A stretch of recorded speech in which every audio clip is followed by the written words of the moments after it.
Good morning student. आज acidic order का part 2 इसके बारे में आज डिस्कशन करेंगे। इससे पहले पार्ट 1 में एसिडिक ऑर्डर और बेसिक ऑर्डर, अम्लीय सामर्थ्य और क्षारीय सामर्थ्य के बारे में मैंने आपको बताया। अब नेक्स्ट उसी को आगे कंटिन्यू करते हैं और इसमें मैंने कुछ क्वेश्चन रखे हैं आपके लिए। और क्वेश्चन जो है कुछ कॉन्सेप्चुअल अच्छे क्वेश्चन हैं जिसको आप करोगे, कुछ आपको ऐसा लगेगा कुछ डिफरेंट कॉन्सेप्ट है। चलो इसी पे बात करते हैं। आज फर्स्ट क्वेश्चन देखते हैं। तो फर्स्ट क्वेश्चन क्या है? फर्स्ट क्वेश्चन में आप देख रहे हो यहां पर CnCl लगे हुए हैं, इधर CH3 इधर CnCl और इधर क्या लगा हुआ है FF। अब आपको सिर्फ ये देखना है एसिडिक ऑर्डर की जब भी बात की जाएगी, अम्लीय सामर्थ्य की जब भी बात करेंगे तो उसमें सिर्फ आपको पता है कि -I इफेक्ट, -H इफेक्ट और क्या -M इफेक्ट। ये देखते हैं जिसका -M इफेक्ट ज्यादा होगा, जब -M इफेक्ट ज्यादा होता है तो एसिडिक ऑर्डर ज्यादा होता है। -H इफेक्ट उसके बाद आता है, फिर -I इफेक्ट होता है। तो यहां पे सबसे पहले आप देखो कि ये जो ग्रुप लगे हुए हैं इनका इफेक्ट क्या है। तो सबसे पहले मैं Cn की बात करता हूं। तो Cn का क्या है इफेक्ट? तो Cn का जो इफेक्ट है वो अपन बात करते हैं। तो यहां पर Cn का जो इफेक्ट है वो है -I। यहां पर जो CH3 है इसका इफेक्ट क्या है? इसका इफेक्ट है +I। और यहां पर Cl का इफेक्ट कौन सा है? यहां पर Cl का इफेक्ट है -I और यहां पर F का जो इफेक्ट है वो क्या है? -I। अब आपको पता है कि जब -I इफेक्ट लगेगा तो उस केस में एसिडिक ऑर्डर क्या हो जाएगा? बढ़ जाएगा। और जब +I इफेक्ट लगेगा तो उस केस में एसिडिक ऑर्डर क्या हो जाएगा? कम हो जाएगा। तो अब यहां पे ये तो आप फाइनल कर चुके हो इसमें कि B वाला जो रहेगा वो सबसे कम एसिडिक होगा, क्योंकि यहां पर लग रहा है CH3 का +I इफेक्ट, तो ये तो सबसे कम हो जाएगा। ठीक है, तो B वाला जो रहेगा वो सबसे कम होगा। फिर नेक्स्ट A, C और D में बात करते हैं। तो A और C और D में आपको ये देखना पड़ेगा कि किसका -I इफेक्ट ज्यादा है। अब यहां पे देखें Cn, Cl और F, Cn, Cl और F में सबसे ज्यादा जो -I इफेक्ट है वो Cn का है। तो आप बोलोगे कि A सबसे ज्यादा होगा, तो A का सबसे ज्यादा होगा।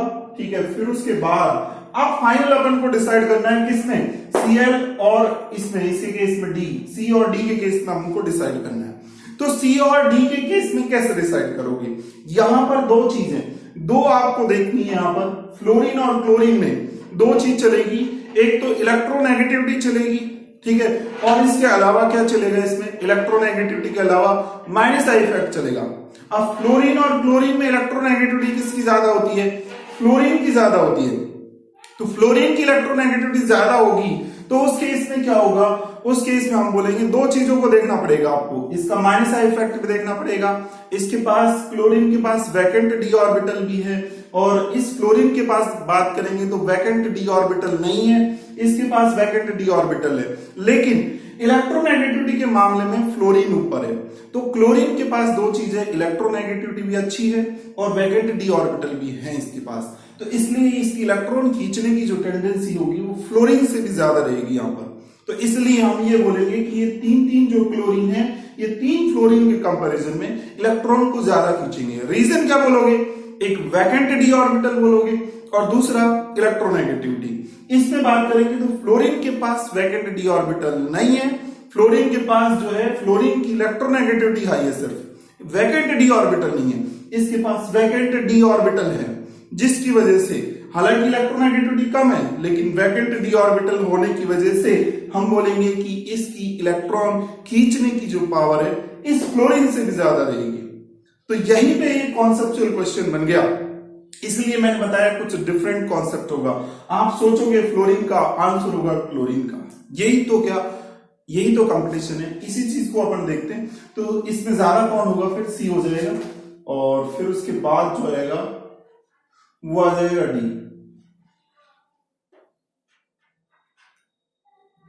तो ये ऑर्डर आ जाएगा, ये एसिडिक ऑर्डर होगा। अब सेकंड क्वेश्चन पे आते हैं। तो सेकंड क्वेश्चन में देखो यहां पर OH लगा हुआ है, यहां पर Me लगा हुआ है, यहां पर NO2 है, इधर ONE है। यहां पर सबसे पहले आपको ये देखना पड़ेगा ये जो ग्रुप लगे हुए हैं इनका इफेक्ट कौन से चलते हैं। सबसे पहले Me का क्या इफेक्ट चल रहा है? Me का चलता है +I इफेक्ट चलेगा इसका, Me का। ठीक है, और NO2 का कौन सा इफेक्ट चलेगा? NO2 का चलेगा यहां पर -I इफेक्ट चलेंगे और क्या चलेगा? माइनस एम इफेक्ट चलेंगे, दो इफेक्ट चलेंगे। ओएमई का क्या चलेगा, ओएमई का चलेगा माइनस जो है आई इफेक्ट चलेगा, और क्या चलेगा इसका प्लस आर इफेक्ट चलेगा। ठीक है, दो इफेक्ट ये चल रहे हैं। अब आपको देखना है कि एसिडिक स्ट्रेंथ कब ज्यादा होती है, जब माइनस आई इफेक्ट या माइनस आर इफेक्ट ज्यादा होता है। देखो इसमें माइनस आई इफेक्ट भी है, इसमें माइनस एम इफेक्ट है। दो इफेक्ट की वजह से ये जो बी जो रहेगा वो सबसे ज्यादा एसिडिक हो जाएगा। फिर हम बात करेंगे ए, सी और डी में। इसकी बात करते हैं तो देखो इसमें ओएमई, इसका माइनस आई है और क्या है इसका प्लस आर है। यहां पर आपको देखना पड़ेगा कि बड़ा कौन सा है, बड़ा इसका चलता है प्लस आर इफेक्ट, जिसकी वजह से इसकी एसिडिक स्ट्रेंथ सबसे कम हो जाएगी। तो ये तो सबसे पीछे चला जाएगा सी। फिर अब बात करते हैं इनमें, बात करते हैं बी हो गया, अब ए और इसमें बात करते हैं डी में। तो ए और डी में यहां पर एम का लग रहा है कौन सा इफेक्ट, प्लस आई इफेक्ट। तो प्लस आई इफेक्ट से इसकी एसिडिक स्ट्रेंथ कम हो जाएगी। इस पे कुछ भी नहीं लग रहा तो इसकी एसिडिक स्ट्रेंथ ज्यादा होगी। तो इसके बाद आ जाएगा डी, और फिर उसके बाद जो आएगा वो कौन आ जाएगा ए, और सबसे जो कम होगा वो कौन होगा सी। तो ये एसिडिक ऑर्डर आ जाएगा इसका। अब नेक्स्ट इसके बाद इस क्वेश्चन की बात करते हैं। तो यहां पर COOH के साथ लगा हुआ है Me, यहां पर COOH के साथ ऑर्थो, यहां पर मेटा पोजीशन पे, यहां पर कौन सा है पैरा पोजीशन पे। यहां पे ऑर्थो पोजीशन पे लगा हुआ है, यहां पर ये मेटा पोजीशन पे लगा हुआ है, यहां पर कौन सा लगा हुआ है पैरा पोजीशन पे लगा हुआ है। तो यहां पर क्या करना है आपको, ये जो H है और ये Me है, यहां पर बात करते हैं तो ये पास पास में, तो पास पास में तो एक इफेक्ट लगता है जिसको बोलते हैं ऑर्थो इफेक्ट। ऑर्थो इफेक्ट की वजह से क्या होता है, ऑर्थो इफेक्ट क्या होता है, ये बड़े बड़े ग्रुप्स हैं, तो ये बड़े बड़े ग्रुप्स है तो H यहां से हटना चालू कर देता है ऑर्थो इफेक्ट की वजह से। अगर ऑर्थो पोजीशन पर एक यहां पर ग्रुप लगा दें तो ये क्या करेगा, इस COOH के H को हटाना चालू कर देगा स्टेरिक हिंड्रेंस की वजह से। ये H हटेगा जितना जल्दी तो ये ज्यादा एसिडिक हो जाएगा, तो ये सबसे ज्यादा एसिडिक होगा, तो A सबसे ज्यादा एसिडिक हो जाएगा। फिर B और C में बात करें तो B और C में यहां पर COOH है और यहां पर Me है। Me कौन सी पोजीशन पर है, Me यहां पर है मेटा पोजीशन पर, यहां पर कौन सी पोजीशन पर है पैरा पोजीशन पर। तो पैरा पोजीशन, मेटा पोजीशन पे बात करें, पैरा पोजीशन पे बात करें, तो पैरा वाला जो रहेगा उसके केस में बात करेंगे तो ये दूर हो गया ये ग्रुप, तो यहां पर जो रहेगा दूर हो गया, तो इसका जो इफेक्ट है वो खत्म हो गया। अगर इसका इफेक्ट की बात करते हैं तो प्लस आई इफेक्ट है, तो प्लस आई इफेक्ट इसका खत्म है यहां पर। तो ये जो रहेगा वो सबसे, ये जो रहेगा वो क्या रहेगा ज्यादा रहेगा। इसकी बात करेंगे थोड़ा, तो यहां पर बात करते हैं तो ये मेटा पोजीशन पर है, तो मेटा पोजीशन पर है तो इसका इफेक्ट लगेगा यहां पर। कौन सा इफेक्ट लगेगा, ये जो इफेक्ट लगाएगा अपना वो लगाएगा प्लस आई इफेक्ट। तो इसका प्लस आई इफेक्ट है, तो प्लस आई इफेक्ट इसका ऑपरेट होगा। इसमें बात करेंगे तो इसका प्लस आई इफेक्ट ऑपरेट नहीं होगा, क्योंकि ये जो है कौन सी पोजीशन पे जुड़ा हुआ है 1, 2 और 3 और ये 4th पोजीशन पे जुड़ा हुआ है। तो यहां पर इसका इफेक्ट खत्म हो गया प्लस आई इफेक्ट, तो प्लस आई इफेक्ट कम हो गया इसका। ठीक है, इसका प्लस आई इफेक्ट ज्यादा है, जिसकी वजह से अपन बोलेंगे ये जो रहेगा सी ज्यादा होगा, और फिर कौन हो जाएगा बी में थोड़ा सा इसका प्लस आई इफेक्ट लग रहा है। अब बात करते हैं इसके बारे में, इसमें बात करते हैं तो यहां पे इंटरेस्टिंग चीज है कि ये COOH और ये NH2 दो ग्रुप लगे हुए हैं, ये एसिडिक है और ये क्या है बेसिक है। ये आपस में मिल जाएंगे और मिल करके यहां से H हटेगा और इस पे जाकर क्या हो जाएगा जुड़ जाएगा, जिससे ऐसी सिचुएशन बन जाएगी COO नेगेटिव और ये क्या बन जाएगा NH3 प्लस, इस पे पॉजिटिव आ जाएगा। यहां से H हटके इस पे जाकर के क्या हो जाएगा जुड़ जाएगा, तो इससे किसका फॉर्मेशन हो जाएगा ड्यूटेराइड का फॉर्मेशन हो जाएगा, यहां पर ड्यूटेराइड बन जाएगा। तो यहां पर बात करते हैं तो यहां पर ऑर्थो इफेक्ट नहीं लगेगा, नो ऑर्थो इफेक्ट, यहां पर ऑर्थो इफेक्ट नहीं है। यहां पर ऑर्थो इफेक्ट क्यों नहीं है, क्योंकि यहां पर ये H हटके इस NH2 के साथ जुड़ गया उल्टा। देखो ऑर्थो इफेक्ट में कोई ग्रुप आता है ऑर्थो पोजीशन पे, वो H को हटा देता है, यहां पर तो उल्टा ये हो रहा है कि H हटके इसी के साथ जुड़ रहा है, तो ये ऑर्थो इफेक्ट यहां पर ऑपरेट नहीं होगा। अगर ऑर्थो इफेक्ट यहां पर ऑपरेट नहीं होगा तो इसकी एसिडिक स्ट्रेंथ जो रहेगी वो सबसे कम रहेगी, तो A की सबसे कम रहेगी। फिर B और C में बात करते हैं तो यहां पर ये NH2 है, NH2 का कौन सा इफेक्ट चलता है, NH2 का चलेगा प्लस आई इफेक्ट और कौन सा चलेगा प्लस आर इफेक्ट, दो इफेक्ट चलेंगे इसके। NH2 का जो इफेक्ट चलेगा वो चलेगा एक में, माइनस आई इफेक्ट चलेगा और प्लस आर इफेक्ट चलेगा। यहां पर ये कौन सी पोजीशन पर है, ये है मेटा पोजीशन पे। तो मेटा पोजीशन पर कौन सा इफेक्ट ऑपरेट होगा, माइनस आई इफेक्ट ऑपरेट होगा, प्लस आर इफेक्ट ऑपरेट नहीं होगा। यहां पर NH2 की बात करते हैं तो यहां पर NH2 का कौन सा इफेक्ट ऑपरेट होगा, यहां पर प्लस आर इफेक्ट ऑपरेट होगा, माइनस आई इफेक्ट ऑपरेट नहीं होगा। क्यों नहीं होगा, क्योंकि ये जो है कौन सी पोजीशन पे जुड़ा हुआ है, ये first, second, third, fourth position पे जुड़ा हुआ है। तो फोर्थ पोजीशन पे जुड़ा हुआ है, यहां तक आते आते तो माइनस आई इफेक्ट खत्म। तो माइनस आई इफेक्ट से अब इसको नहीं देखेंगे, अब इसको देखेंगे किससे, प्लस आर इफेक्ट से। तो इसका प्लस आर इफेक्ट लगेगा यहां पर, प्लस आर इफेक्ट से आपको एसिडिक स्ट्रेंथ देखनी पड़ेगी। इसकी एसिडिक स्ट्रेंथ देखोगे माइनस आई इफेक्ट से देखोगे, क्योंकि मेटा पोजीशन पर प्लस आर इफेक्ट नहीं लगेगा। तो इसकी माइनस आई से देखो, इसकी किससे देखो, प्लस आर से देखो। तो अब देखो यहां पर माइनस आई है, यहां पर प्लस आर है, बताओ किसमें एसिडिक स्ट्रेंथ ज्यादा होगी, माइनस आई वाले के केस में। तो माइनस आई वाले के केस में ज्यादा होगी, तो बी की ज्यादा होगी। फिर सी की बात करते हैं, तो सी की बात करेंगे तो सी की इसके बाद आ जाएगी, और ए की बात करेंगे तो ए की सबसे कम होगी। ए की सबसे कम क्यों है, क्योंकि यहां पर कोई और इफेक्ट नहीं बन रहा, बल्कि यहां पे एच हटके इस पे जाके जुड़ गया। एच का रिमूवल जो रहेगा वो क्या रहेगा, बहुत डिफिकल्ट रहेगा, एच हटेगा ही नहीं यहां से, एच हटेगा नहीं, तो एसिडिक स्ट्रेंथ इसकी सबसे कम होनी चाहिए।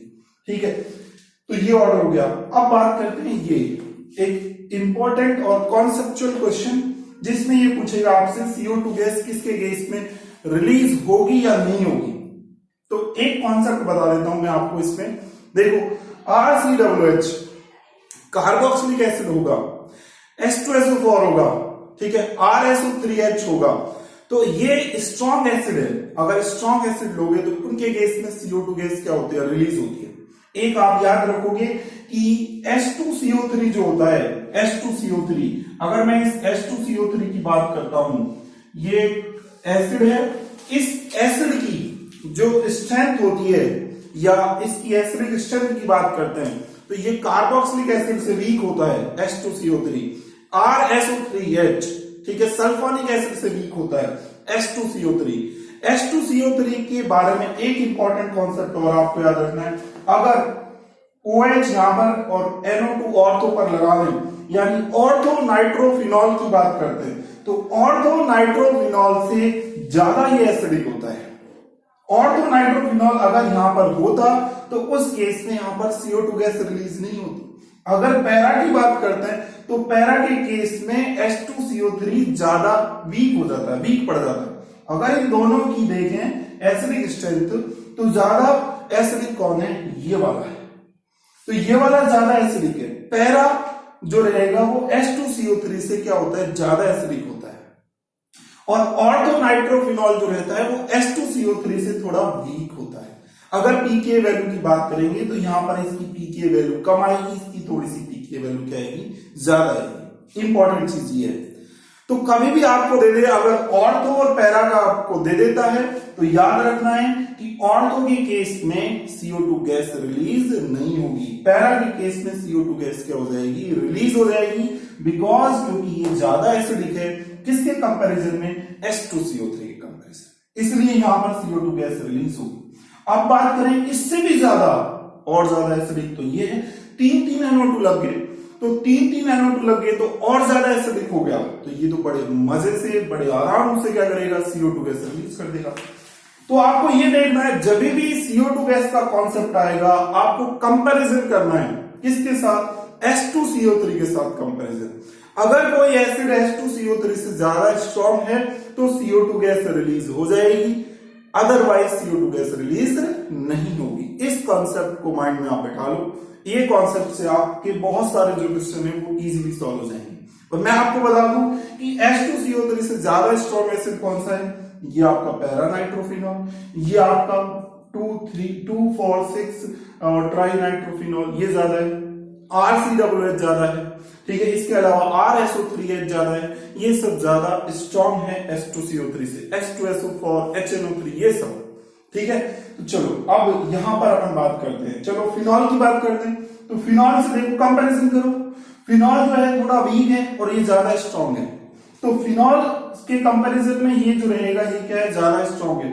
फिनॉल वीक है तो यहां पर CO2 गैस रिलीज होगी क्या, नहीं होगी, क्योंकि ये वीक एसिड हो गया किसके कंपैरिजन में, H2CO3 के कंपैरिजन। तो आप बोलोगे कि यहां पर CO2 गैस रिलीज नहीं होगी। यहां पर आओ सेकंड कॉन्सेप्ट, यहां पर अभी बताया पैरा नाइट्रोफिनॉल ज्यादा स्ट्रॉन्ग है एसिड इसके कंपैरिजन में, तो यहां CO2 गैस रिलीज हो जाएगी। यहां पर बात करें ये तो और भी ज्यादा हो गया, तो CO2 गैस यहां पर रिलीज हो जाएगी।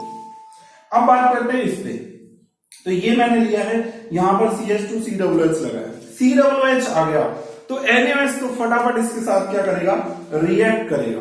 NaOH इसके साथ रिएक्ट करेगा और रिएक्ट करके क्या बना देगा, यहां से H हट जाएगा, N यहां पर क्या हो जाएगा, जुड़ जाएगा, तो ये इजीली इसके साथ क्या करेगा, रिएक्ट करेगा, सॉल्ट बना देगा।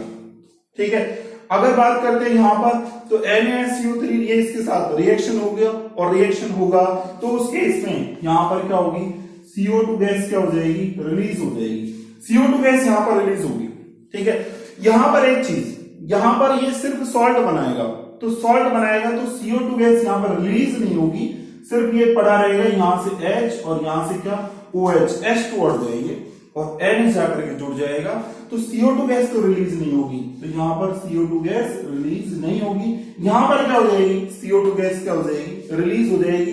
तो इन दोनों को क्या कर सकते हो आप, NaOH और NaCO3 की हेल्प से सेपरेट कर सकते हो। देखो NaOH के साथ सिर्फ सॉल्ट बनेगा, तो सॉल्ट बनेगा तो CO2 गैस रिलीज नहीं होगी यहां पर, और यहां पर बात करेंगे तो यहां पर इसके साथ रिएक्शन हो जाएगी और रिएक्शन होकर के CO2 गैस क्या हो जाएगी, यहां पर रिलीज हो जाएगी। तो ये कुछ इंटरेस्टिंग मैंने कॉन्सेप्ट बताया आपको एसिडिक स्ट्रेंथ, एसिडिक ऑर्डर से रिलेटेड। आई होप आपको कुछ मजा आया होगा, कुछ इंटरेस्टिंग लगा होगा। Thank you so much.